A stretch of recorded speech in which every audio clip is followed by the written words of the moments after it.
Hey, what's up everyone? Welcome back to Coders United. Today we're going to be discussing React.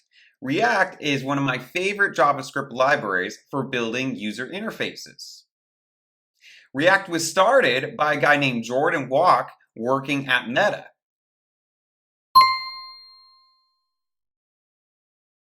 How React works is simple.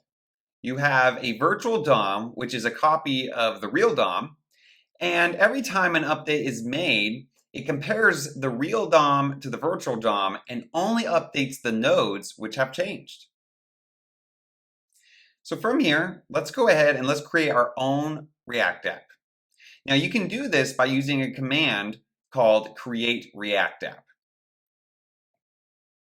Okay, so next, let's open our package.json. And as you can see, they give us a command which will boot up the app. So let's go ahead and run that in our command line.